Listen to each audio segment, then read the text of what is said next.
Baiklah, di sini saya akan kembali menjelaskan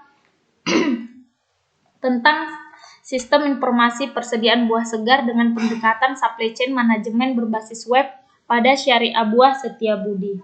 Nah, ada baiknya saya memperkenalkan diri dulu. Nama saya Puji Ida Maria Pakpahan, NPM 216520016. Prodi Sistem Informasi, Fakultas Ilmu Komputer, Universitas Metodis Indonesia. Jadi, di sini saya akan berterima kasih juga kepada Bapak Doping 1 saya, yaitu Bapak Fatila Rosa, dan Bapak dosen pembimbing 2 saya, yaitu Bapak Indra Klanajaya. Nah, sebelum kita masuk ke sistem, ada baiknya kita mengetahui dulu apa itu supply chain management. Nah, di sini supply chain management adalah salah satu metode yang dapat digunakan dalam pengelolaan rantai persediaan. Supply chain management dengan SCM, waktu pemesanan akan lebih teratur. Setiap kali periode pemesanan dan keadaan persediaan yang akan habis lebih mudah diketahui. Supply chain management merupakan suatu konsep menyangkut pola pendistribusian produk yang mampu menggantikan pola-pola pendistribusian produk secara optimal. Jadi di sini ada pengelolaan rantai. Jadi rantai ini yaitu menghubungkan pihak yang bersangkutan. Contoh di toko syariah buah seperti supplier ke distributor, dan distributor akan langsung ke customer atau pelanggan. Jadi tugas utama SCM ini yaitu memastikan semua kebutuhan tercukupi dan biaya yang dikeluarkan seminim mungkin tanpa mengurangi kualitas buah tersebut. Manfaatnya yang kita dapat yaitu mengurangi biaya tidak penting, meningkatkan profit, dan menjaga hubungan dengan baik. Jadi pelanggan akan merasa puas jika harga dan kualitas sesuai dengan target pasar. Jadi itulah penjelasan supply chain management. Nah, jadi di sini kita akan membahas kepersediaan. Persediaan merupakan faktor utama dalam perusahaan untuk menunjang kelancaran aktivitas bisnis. Persediaan dapat diartikan sebagai barang yang disimpan untuk digunakan atau dijual pada masa atau periode yang akan datang. Persediaan atau inventory akan digunakan untuk memenuhi tujuan tertentu. Jadi, sistem pengelolaan persediaan merupakan serangkaian kebijakan pengendalian untuk menentukan tingkat persediaan yang harus dijaga. Misalnya, apabila sebuah persediaan terlalu besar atau overstock, akan mengakibatkan timbulnya dana menganggur yang besar. Itu juga akan menimbulkan risiko kerusakan barang yang lebih besar dan biaya penyimpanannya juga. Namun, jika persediaan terlalu sedikit, akan mengakibatkan risiko terjadinya kekurangan persediaan atau stock out. Nah, di sini juga akan tertundanya penjualan dan bahkan bisa juga kehilangan pelanggan. Jadi, untuk mengatasi masalah tersebut, kita akan memperkirakan kebutuhan di masa yang akan datang, yaitu melakukan peramalan. Jadi peramalan atau forecasting yaitu aktivitas memprediksi atau memperkirakan apa yang akan terjadi di masa yang akan datang dengan waktu yang relatif lama. Pengertian lain dari peramalan atau forecasting adalah suatu teknik analisa perhitungan yang dilakukan dengan melakukan perkiraan peristiwa pada masa depan dengan penggunaan referensi data-data pada masa lalu. Jadi di sini peramalan yaitu untuk memperkirakan kebutuhan di masa yang akan datang. Jadi peramalan ini juga bisa kita lihat pada saat misalnya pengambilan keputusan. Keputusan yang baik yaitu yang didasarkan atas pertimbangan di waktu keputusan dilaksanakan. Apabila kurang tepat keputusan tersebut, maka peramalan akan bermasalah. Jadi itu dia tadi. Jadi di sini juga harus jadi salah satu model sederhana yang bisa digunakan untuk menentukan ukuran pesanan yang tepat, yaitu dengan adanya metode EOQ. Nah, di sini kita akan membahas EOQ. Economic Order Quantity atau EOQ adalah salah satu model yang bisa digunakan untuk menentukan ukuran pesanan yang paling ekonomis. Model ini mempertimbangkan dua ongkos persediaan, yaitu ongkos pesan dan ongkos simpan. Model EOQ diperluas dengan mempertimbangkan ongkos-ongkos yang dikeluarkan oleh pembeli maupun pemasok. Nah, dengan adanya EOQ, tidak akan membuat stok barang menumpuk, yaitu penyebab terjadinya penumpukan itu tadi yaitu karena terjadinya terlalu lama barang disimpan di gudang yang mengurangi kualitas buah. Jadi kita bisa mengetahui jumlah pemesanan yang optimal untuk dipesan kembali. Jadi kita tidak perlu repot-repot untuk mengetahui jumlah barang yang akan kita pesan atau kita order. Dengan adanya metode ini, dapat memudahkan kita untuk memanajemen persediaan dan tidak mengalami kerugian. Nah, seperti di sini tadi model ini mempertimbangkan dua ongkos persediaan, yaitu ongkos pesan dan ongkos simpan. Model EOQ diperluas dengan mempertimbangkan ongkos-ongkos yang dikeluarkan oleh pembeli ataupun supplier. Dengan banyaknya permintaan dalam jumlah yang cukup besar, maka toko buah harus bisa mengantisipasi jumlah persediaan yang ada. Jadi salah satu model sederhana yang digunakan untuk menentukan ukuran pemesanan yang paling ekonomis adalah dengan menggunakan metode EOQ ini. Dan metode EOQ ini juga bisa meminimalkan biaya pemesanan dan biaya penyimpanan. Nah, penerapan metode EOQ. Di sini penerapan metode EOQ dapat dijadikan sebagai alternatif untuk mencapai biaya persediaan yang lebih efisien. Rumus untuk menghitung EOQ adalah sebagai berikut. Nah, di sini juga ada keterangannya. EOQ adalah kuantitas pembelian optimal, R penggunaan atau pemakaian buah per tahun, S biaya pemesanan setiap kali memesan, P harga pembelian per unit yang dibayar, dan I biaya penyimpanan. Nah, pada video ini saya akan menjelaskan perhitungan EOQ, frekuensi pemesanan optimal selama 1 tahun, RIOP, dan total cost atau TC. Untuk pengadaan persediaan buah segar pada toko syariah buah, yaitu perhitungan secara manual dan menggunakan sistem yang sudah dibangun. Jadi di sini sampel data yang saya gunakan pada contoh ini adalah data penjualan buah pir tahun 2020, yaitu sebagai berikut. Jadi ini ada keterangan, ada data penjualan buah per kilo. Jadi di sini penjualan bisa kita lihat penjualan buah per bulan, yaitu dari bulan Januari sampai dengan Desember. Yaitu biaya pemesanan 20.000, biaya penyimpanan 10%, harga per unit 12.000, total penjualan 1.730 kilo per tahun, waktu tunggu buah 1 hari, hari kerja toko 360 hari dalam 1 tahun. Jadi ini data-data real penjualan buah pada toko syariah buah. Nah, toko syariah buah untuk tahun 2020 membutuhkan buah pir sebanyak 1.730 kilo per tahun, seperti yang tadi kita lihat dari supplier. Biaya pemesanan setiap melakukan pemesanan kisaran 20.000 dan biaya penyimpanan sebesar 10%. Perhitungan EOQ untuk buah pir adalah sebagai berikut. Jadi ini contoh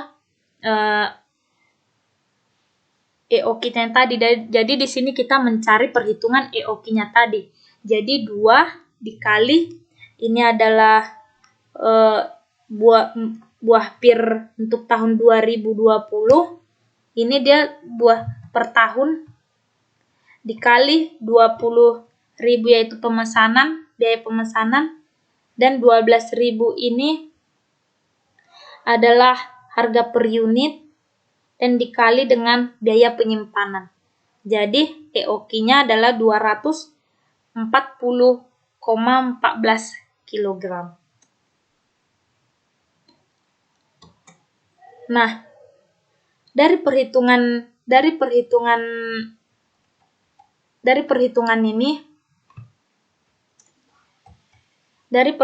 ini kita dapat ketahui EOQ untuk buah pir adalah sebesar 240,14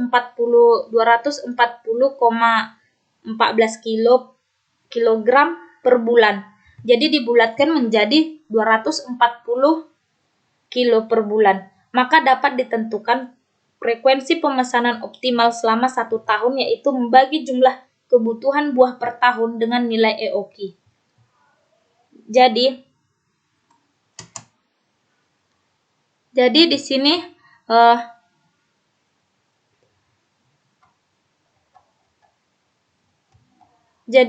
frekuensi pemesanan optimal selama 1 tahun yaitu membagi jumlah kebutuhan buah per tahun dengan nilai EOQ, yaitu 1730 per 240. Dibulatkan menjadi 7 kali pemesanan dalam 1 tahun. Nah, setelah diketahui EOQ, maka dapat dihitung proyeksi total biaya atau total cost untuk periode 1 tahun, yaitu dengan rumus sebagai berikut. Nah, ini dia rumus dengan total cost untuk menghitung proyeksi total cost. Ini, nah, biaya yang harus dikeluarkan oleh tokoh syariah buah untuk mendapatkan pir dalam 1 tahun adalah sebesar 288,167 ribu rupiah. Jadi di sini bisa kita lihat ini tadi biaya data buah yang dibutuhkan selama setahun, dan 240 itu adalah EOQ-nya tadi. 240 adalah EOQ-nya tadi ini, lalu dikali 20.000 tadi adalah biaya pemesanan. Ini biaya pemesanan ditambah 240 EOQ per 2 dikali 1.200 karena dia sudah dikalikan dengan biaya penyimpanan yaitu 10%. Jadi dia 1.200.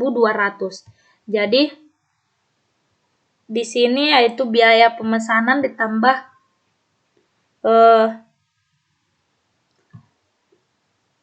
jadi di sini totalnya yaitu 288.167 dalam setahun. Nah, di sini kita akan lanjut ke RIOP.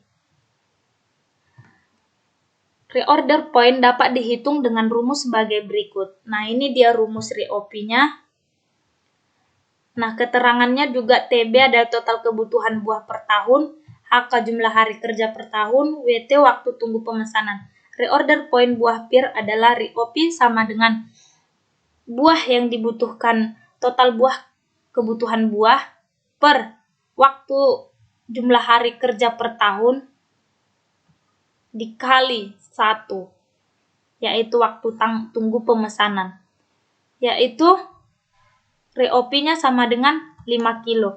Jadi di sini bisa disimpulkan pihak toko harus melakukan pemesanan kembali setelah persediaan buah mencapai 5 kilo. Nah, pada tahap ini saya akan menjelaskan proses perhitungan EOQ dengan menggunakan sistem yang sudah dibangun. Jadi kita akan masuk ke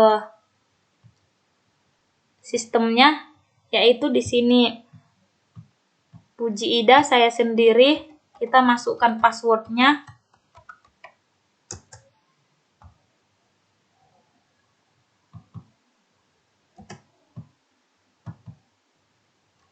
Kita masukkan passwordnya.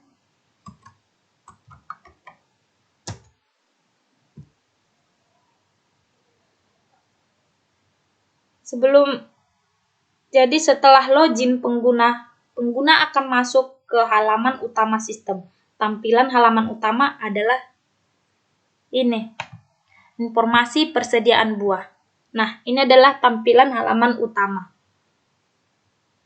Sebelum dapat melakukan perhitungan EOQ, maka pengguna harus memproses beberapa data terlebih dahulu. Data-data yang dibutuhkan adalah sebagai berikut, yaitu data buah. Kita bisa melihat datanya di sini. Data buah, data penjualan, data buah dapat diinput dari menu input, yaitu ini. Yaitu ada di sini kita bisa buat tambah buah baru. Lalu data penjualan dapat diproses dari menu penjualan, yaitu dari sini. Kita bisa melihat data penjualan di mana penjualan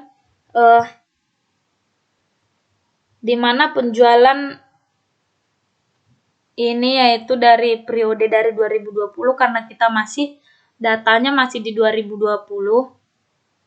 Nah, di sini kita bisa memilih nama buah, lalu persediaan dan stoknya nanti sudah ada terisi dengan otomatis. Di sini misalnya kita buat buah pir. Nah, di sini kita juga bisa menginput data buah seperti yang kita lihat, data buah.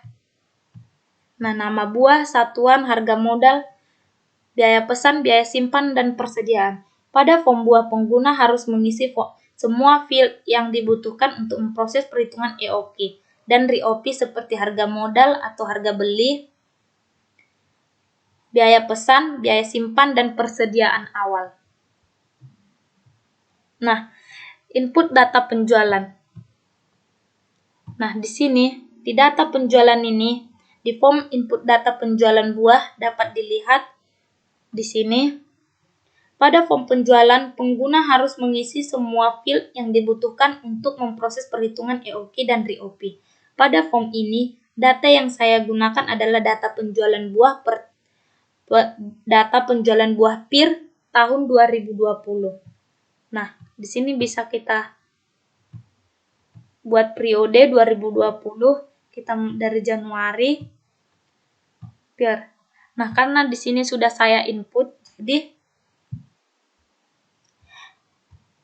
dia sudah di sini. Jadi dia sudah ada terinput di daftar penjualan buah, yaitu PIR Januari 2020, yaitu 175 per kilo. Data penjualan pada bulan Januari. Yaitu kita masuk ke proses analisa EOQ. Nah, di proses analisa EOQ dapat kita lihat di tampilan ini, yaitu periode masih tahun 2020, nama buah yaitu PIR, yaitu permintaan 1.730, sama seperti yang saya jelaskan tadi. Nah, pada proses analisa EOQ ini, pengguna harus memilih tahun penjualan, yaitu seperti yang ini, periode tahun penjualan. Nah, dan buah yang akan dianalisa. Pada proses analisa ini, saya menggunakan data penjualan buah PIR untuk tahun 2020. Dari hasil analisa dapat diketahui bahwa total permintaan yaitu 1.730 kilo dalam 1 tahun. Harga pesan yaitu 12.000. Lalu harga biaya simpan yaitu 20.000. Biaya pesan 20.000 dan biaya simpannya itu 10%. Setelah melakukan proses perhitungan, maka dihasilkan perhitungan EOQ, yaitu kuantitas pembelian optimal atau EOQ-nya tadi yaitu 240 kilo. Frekuensi pemesanan optimal 7 kali. 7 kali dalam 1 tahun. Jadi frekuensi pemesanannya 7 kali pemesanan dalam 1 tahun, yaitu ROP-nya 5 kilo. Biaya pesannya 144,167.000, total biaya simpan 144.000, biaya persediaan yaitu 288,167.167 rupiah. Dari hasil di atas atau dari hasil ini, maka dapat disimpulkan bahwa hasil perhitungan dengan cara manual sama dengan hasil perhitungan dengan sistem yang sudah dibangun, dan dapat disimpulkan sistem telah berjalan dengan baik, dan pemilik toko dapat mengendalikan persediaan menggunakan metode EOQ dan meminimalkan total biaya persediaan buah dalam 1 tahun ke depan. Jadi demikianlah hasil presentasi dari sistem yang sudah saya bangun, yaitu sistem informasi persediaan buah segar dengan pendekatan supply chain management. Saya mohon maaf sebesar-besarnya apabila ada penggunaan bahasa dan kata-kata saya yang salah. Terima kasih. Shalom.